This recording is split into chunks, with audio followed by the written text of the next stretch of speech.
ದೇಶಕ್ಕೆ ಯೋಧ, ನಾಡಿಗೆ ರೈತ, ಬಾಳಿಗೆ ಗುರು ಒಬ್ಬ ತಾನೆ.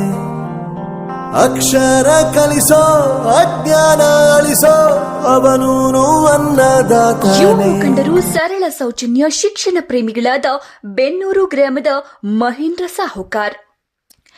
ಕರಟಗಿ ತಾಲೂಕು ಬೆನ್ನೂರು ಸರ್ಕಾರಿ ಹಿರಿಯ ಪ್ರಾಥಮಿಕ ಶಾಲೆಗೆ ಯಾವುದೇ ಅಪೇಕ್ಷೆ ಇಲ್ಲದೆ ಬಡ ವಿದ್ಯಾರ್ಥಿಗಳ ವಿದ್ಯಾಭ್ಯಾಸಕ್ಕಾಗಿ ಪ್ರತಿ ವರ್ಷದಂತೆ ಈ ವರ್ಷವೂ ಸಹ 20,000 ಮೌಲ್ಯದ ನೋಟ್ ಪುಸ್ತಕಗಳನ್ನು ಮತ್ತು ಪೆನ್ನುಗಳನ್ನು ಶಾಲೆಗೆ ದೇಣಿಗೆಯಾಗಿ ನೀಡಿ ಶಿಕ್ಷಣ ಪ್ರೇಮ ಮೆರೆದ ಮಹೇಂದ್ರ ಸಾಹುಕಾರ್. ಶಾಲೆಯ ವಿದ್ಯಾರ್ಥಿಗಳಿಗೆ ಹಾಗೂ ಶಿಕ್ಷಕ ಸಿಬ್ಬಂದಿಗಳ ಮೆಚ್ಚುಗೆಗೆ ಪಾತ್ರರಾದ ಮಹೇಂದ್ರ ಸಾಹುಕಾರ್.